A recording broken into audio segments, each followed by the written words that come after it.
Hello and welcome to the Corporate Cup Presents DAFA News podcast on the first day, rather after the first day of the first day's action of the T20 World Cup, which has just started in Australia down under.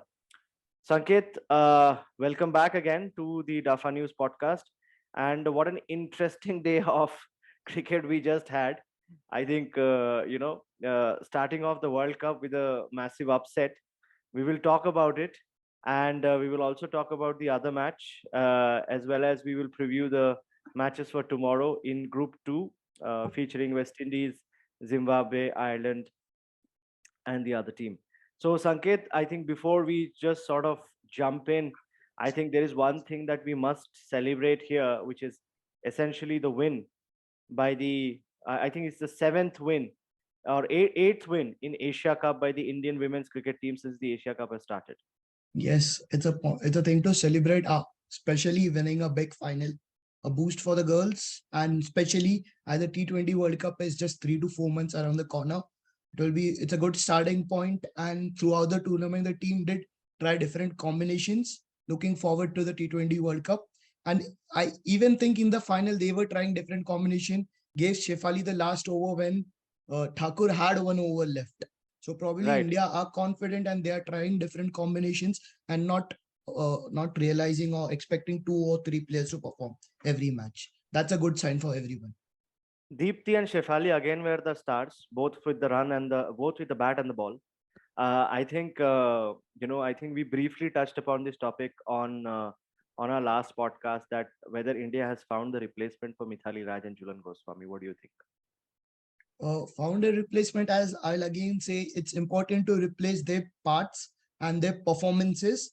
Probably in batting, we do not need to worry that much as the games have changed and we have batters coming up. We have people like Shefali, Smriti is in excellent form. Jemima is a good future perspective. We could find a little bit difficulty replacing Goswami, especially because India is a batter's country and a girl batting is more probably pushed forward than a girl bowling in a normal society or at the lower levels, if you see.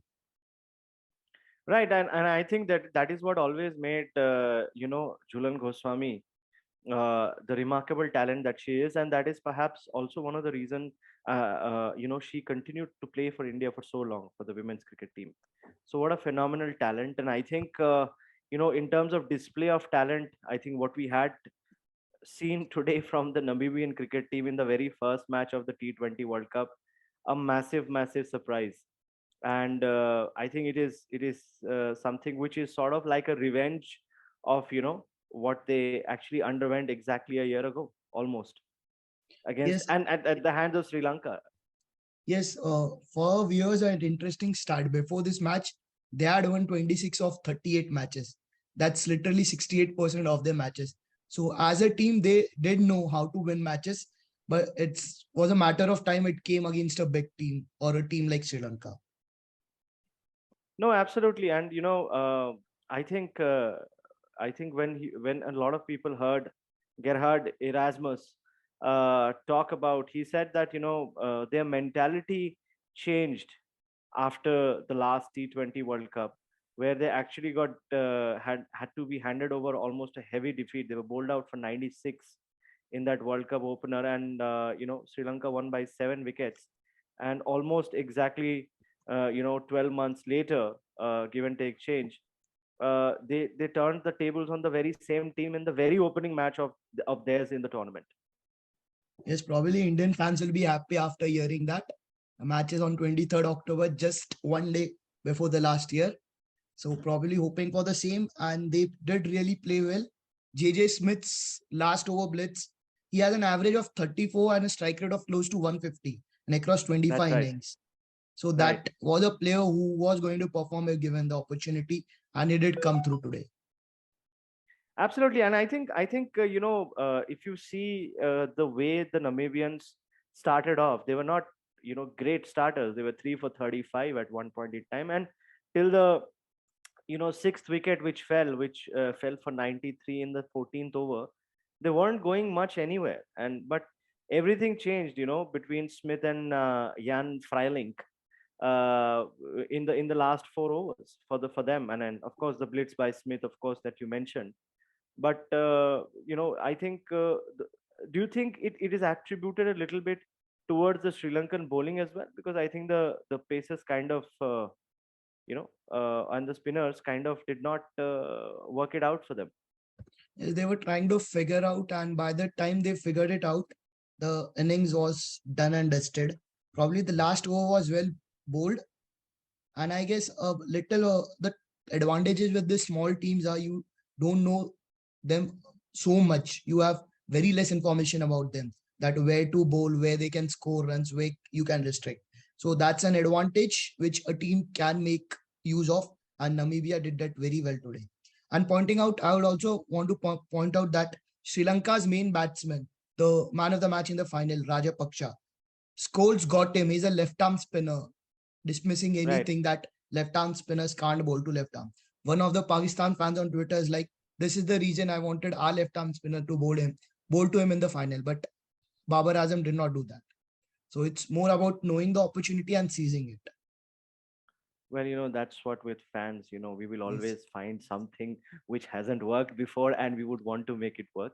But I would want to sort of draw the attention to, both Thikshana and Hasranga, okay, experienced bowlers. And, we have spoken about them in this podcast before earlier, that how they were essentially one of the key sort of bowling stakeholders for the Sri Lankan team. And they bowled very well in the Asia Cup as well.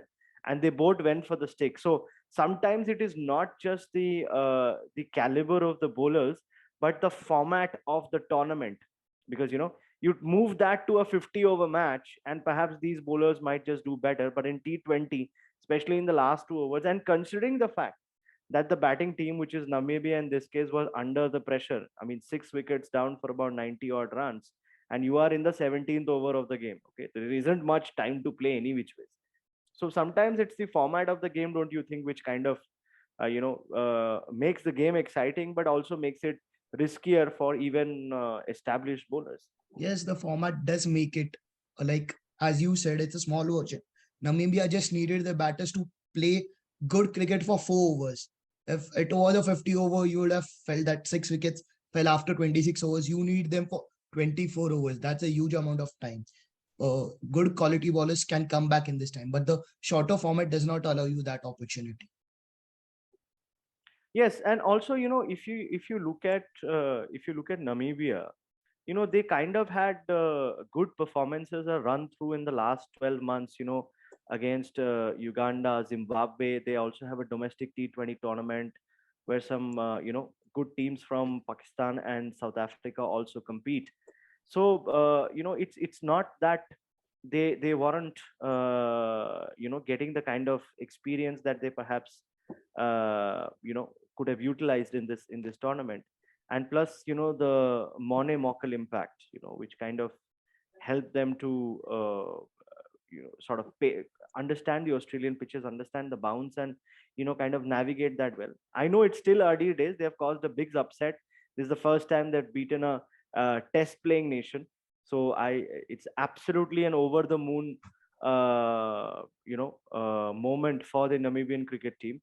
And do you think all of these factors kind of contributed, the experience they had, the toe to toe that they went with these teams Yes, earlier, and the Monet Mokel impact?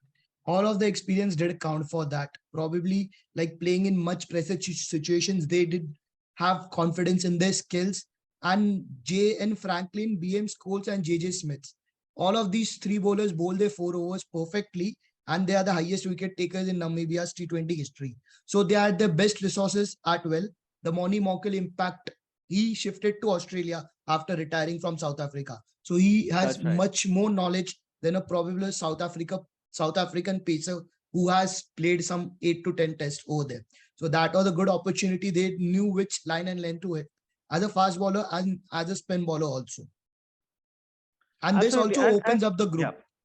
Namibia defeating Oh, Sri Lanka absolutely. opens up the group. Absolutely. And I think, although I would still not want to look at our predictions of what we have got as qualifiers from this group, and we will be discussing the other game that happened today, after the Namibia game. But as you rightly said, it kind of opens up the group. And the next, before we move on to the next game, I want to discuss a little bit of the Sri Lankan batting. Almost no partnership, barring some runs by the skipper and Rajapaksa. Yeah, it's the same story once again. They are playing aggressive cricket, no doubt, but they are losing too many wickets at the top. Again, 30 for 3 or 40 for 4. You won't have Raja Paksha and Shanaka saving you every time. You need partnerships, especially at the top. Especially one of the top three batters need to play through if your target is more than 150 or 160. I think the only moment for Sri Lanka in this match, if I can talk about, is the fantastic catch of Jan Nicol Lofty-Eaton by Mendes. I think what a catch to start off the tournament. Huh? One of the contenders for the catch of the tournament straight away. Yes, probably one of the contenders. Difficult to beat that. Maybe a boundary catch could beat it, but by a keeper, probably a great start to the tournament from the fielding side. And as you said, that's only one positive takeaway from for Sri Lanka. I think this and this is also something which I believe, and I believe this a lot in sport. Like wins and losses are part of sport, and you sometimes have to take it on the chin and move on. And this is perhaps when we would see the true mettle of the Sri Lankan Asia Cup winning team. I mean, remember they beat Pakistan, they beat India, and in the Asia Cup, and this perhaps could also might be the turnaround that the Sri Lankan team needs, because now all the three other two games are must win for them, and who knows, they might actually be if of course if they must win, and if there is a surprise result in the other two games of the other three teams, then they might actually be struggling for qualification and might just sneak in the second spot and not comfortably in the first spot, which kind of puts them in the India group back again, you know so Yes. it completely changes the dynamics, and you almost will have a mini Asia Cup happening in group 2. Yes, the probably fans will enjoy that. A mini Asia Cup in Australia, something which some of us have waited.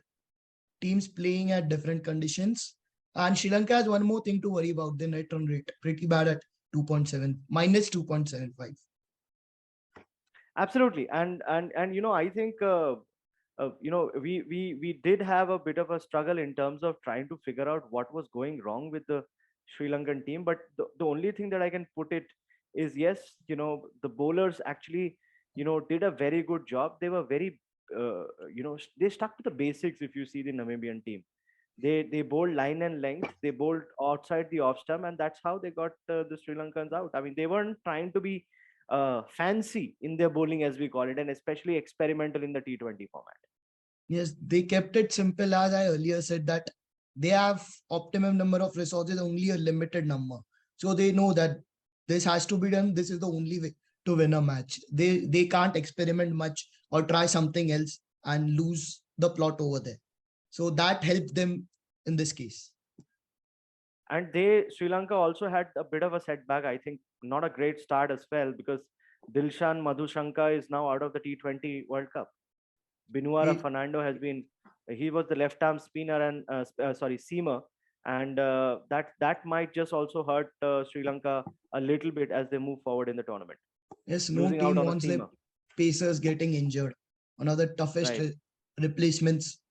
I hope they can recover from it because they need those two wins. Because it won't look good. A team winning the Asia Cup and not qualifying for the Super 8s. Super 12, sorry. Super 12. Yes, yes. And like I said, I mean, the way it is looking like, if they actually end up qualifying, you know, they might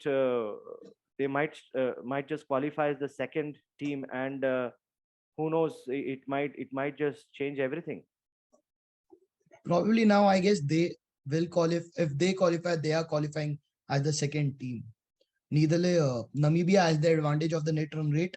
And probably with one more win out of the remaining two matches, they are going through. Mhm. Absolutely. And as we say, moving on, the other match was and it doesn't look like to be a great day for my predictions. Mind you, my alphabet predictions were Sri Lanka and UAE, and they both lost their first games. So And one I more might just, thing, yeah. Netherlands did not win a match last year. They Yes, won. They won today. they won today. So the point is, that is what sort of makes this predictions game very very interesting, because you might kind of do all kinds of analysis, but on the given day, the team and the sport might surprise you. Yes, it's one. It takes one moment. Rizwan dropping that catch was that moment particularly. After that, there was no boundary. They won it in singles. Probably proper Absolutely. cool mind winning it. Winning the matches. No, absolutely. And if we sort of although the Netherlands team took it almost to the penultimate delivery of the match, I think they did still have some interesting performances, coming in. And we were actually discussing earlier that the UAE team has a good mix of Indian, Pakistani descent players, and also the players who have had experience playing these teams in the UAE. And of course, but none of the big guns other than Muhammad Wasim clicked for the UAE today. I mean, we talked about Chirag Shuri, we talked about Kashev, we talked about Aravind. I mean, they got starts, but that was not good enough. And then everybody else just came and went for the Yes, UAE team. one of them had to convert their stats. A score of 110, does not work well. Even if you were in Dubai, you were not going to defend that. So in I Australia, mean, in cricket today, and especially T20, and these kind of scores are scored in T10 tournaments nowadays.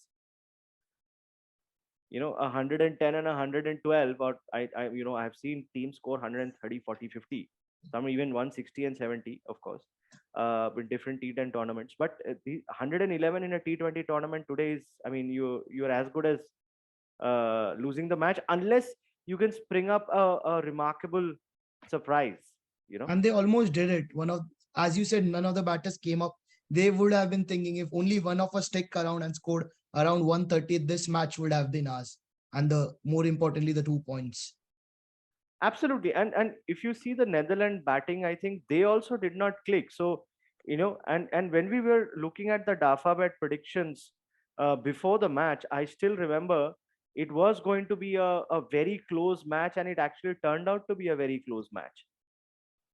I mean, unlike the Dafabet predictions, which were sort of having a large daylight between the Sri Lanka and the Namibian team, which completely went the opposite side, this was a match which was looking like to be a close match, even as per the numbers that we saw pre-match. And we were also discussing this to be a close match, and it actually turned out to be like that. My sort of question to you would be: do you think that Namibia, if they continue to play the way they have played, they may actually end up, taking the game to Netherlands and UAE, because now they have got the big team out of the way, and who knows, what we were saying, they might be out of the group, they might actually top the group, and that might be the most remarkable prediction in the group one itself. Yes, as you said, Namibia did the basics right. Neither UAE nor Netherlands did that right. So probably they are confident enough now that they can perform well. And you just need one or two players to click that day if everyone is following the basics. And maybe I wish Namibia tops the group. That will be a good start to the tournament. I don't think that was in your predictions either, Sanket. So I No, think, it was not. Sri Lanka was going through. It was yeah, basic we prediction. all thought that Sri Lanka, we all predicted so far that Sri Lanka were topping, and at this point in time, Sri Lanka has to beat UAE and Netherlands quite comprehensively to make up for the lost run rate as well. Yes. And So and yeah, sorry, maybe even Netherlands or UAE might spring up a surprise against them. who knows? I mean, that'll be disaster. So, and we have seen disasters happen. When we talk about disasters, and as Indian cricket followers and fans that we know, 2007 was the disaster when India actually lost to Sri Lanka in the group stage and actually had to come back home from West Indies. Bangladesh So was a disaster. yes, Bangladesh too was a disaster. Yes. So I was just hoping not to talk about it. That was a bigger disaster. So, but yeah, like we said, that's the beauty of sport. The thing that we always talk about in sport, and we saw that in a recent boxing match yesterday, that the WBC India featherweight champion Satnam Singh actually lost to a guy who was just barely into his fourth bout or fourth match. So anything can happen. You cannot take sport lightly. You have to be at it every day. And because you never know if the other, your opponent or the opposing team might actually be working harder and planning better to beat you. And that's what makes sports even more interesting. Yes, the advantages of the lesser known, you don't know them, what they can bring to the table. Probably like tomorrow's match, we know what West Indies, Zimbabwe will bring to the table, but none of us knew what Namibia can spring up with. Like the regular cricket followers knew that David Visse will be one of the top followers, but not the others, like JJ Smith or Beat Franklin. Yeah, yeah, absolutely. And I think if we just look at what the DAFA bet predictions might just look like, and which sort of in line with my predictions also for tomorrow's matches, we can clearly see daylight between West Indies and Scotland. Uh, the favorite being West Indies here. However, Scotland in the past has also proven that they can be there. A Namibia, they can do a Namibia on their day. I mean, that's what we have to say now. They might just do a Namibia on their day. Yes, probably that would be a match worth watching if they are possible. And I think if Scotland does that, world cricket will notice it. Like two things happening in 2 days, two teams which have won the World Cups, T20 World Cups, like 16, And 14, West and Indies 12, twice. West twice. Indies twice. Yeah. Yes, so it could be a surprise, but I hope so. West Indies win it. You need West Indies for the flavor in the tournament. You can't let them go. If I look back at my predictions of what I had done, and we've shared that with our guests, my team topping the group from Pool 2 or Group B is West Indies. My team topping the Group A was Sri Lanka. I really don't think I would want to risk any predictions right now. Why are you becoming Akash Chopra? Predicting everything. Predict Pakistan on India, Pakistan. Right. I think no matter what predictions you want to make, on India Pakistan, I would always bleed blue. So there's Yes, absolutely there is no for me there is no prediction on India Pakistan. I have only one answer, regardless of the result. India. So no, and I think the second match, which is essentially tomorrow, the other match between Zimbabwe and Ireland, we have discussed them briefly as well. I think interesting teams. They have also had their fair share of experiences, like we just discussed. Zimbabwe playing Namibia, and India also recently. Of course, they lost to the Indian, but a good experience of playing a top side. And Zimbabwe has experience of the World Cup before. When I say Zimbabwe have experience of the World Cup before, I mean the experience that Zimbabwe cricket carries in ICC Yes. World Cup.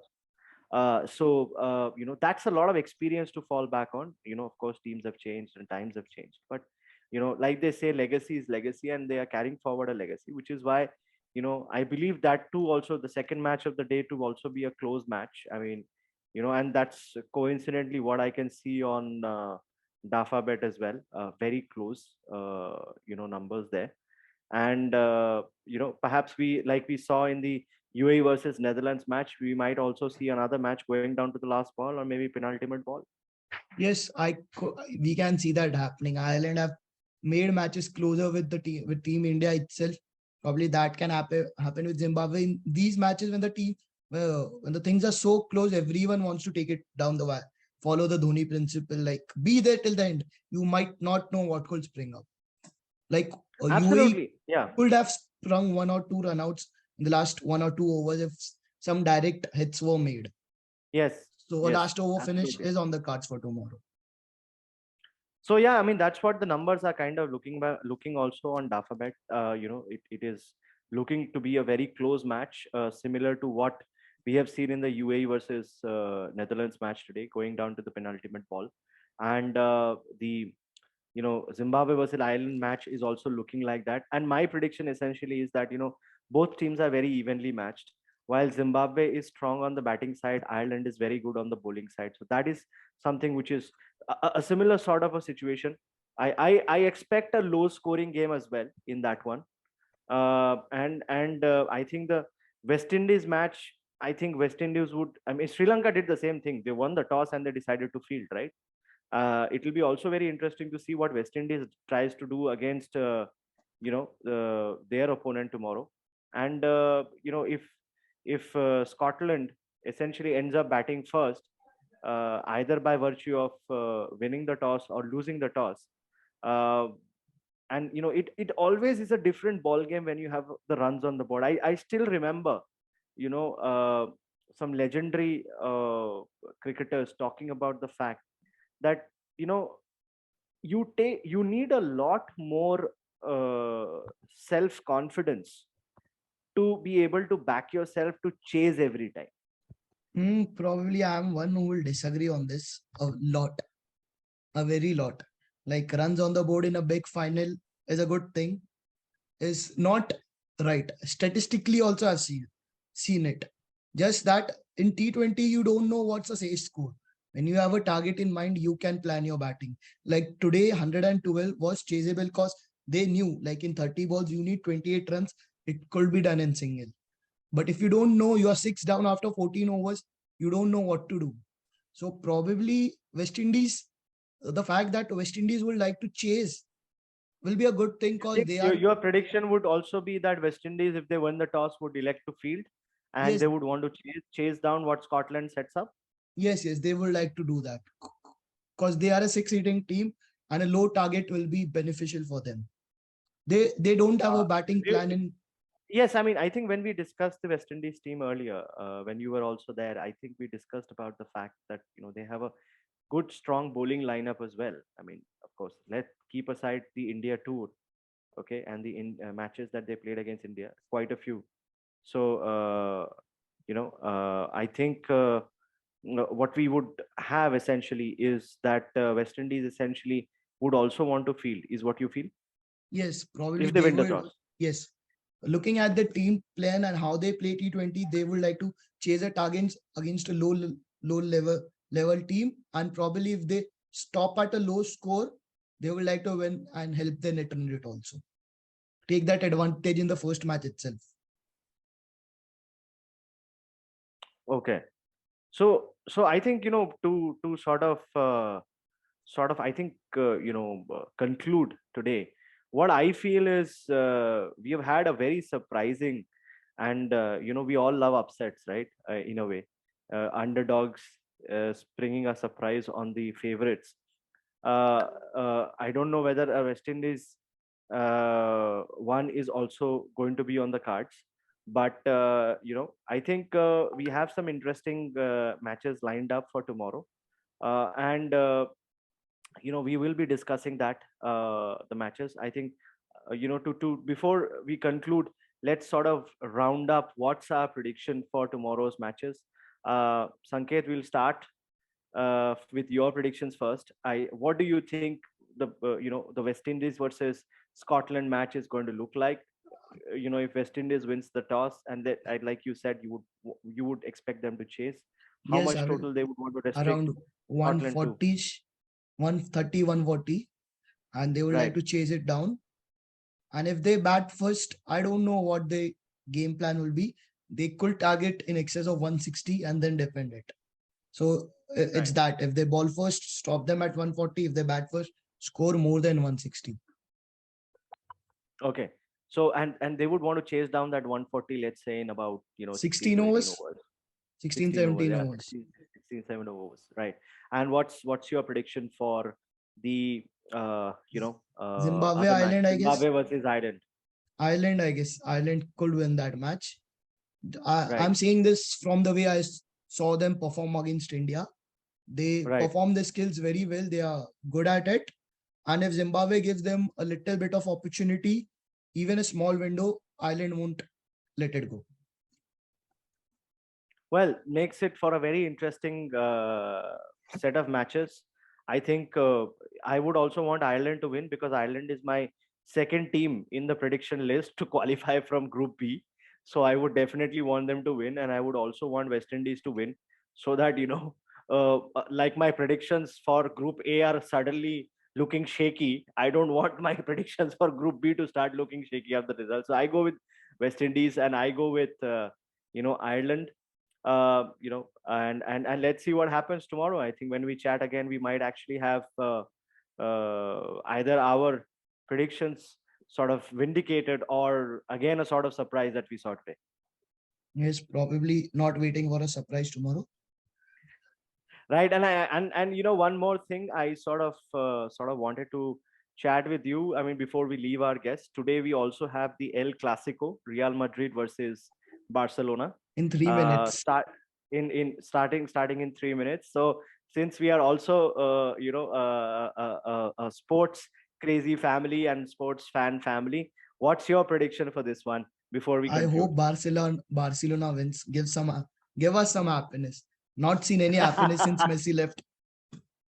Yes, it kind of, which is sad in a way. Barcelona was bigger than any player at one point in time, and when Messi had to leave, it kind of became very, very sad for everyone, and a sad moment. And the team hasn't looked the same at all since he Probably left. we are And performing well in La Liga. UCL is again right, the same story. I right, started watching football in 2018 from the time right. FCB started performing bad in UCL trophies. So probably I'm waiting for something big since many years.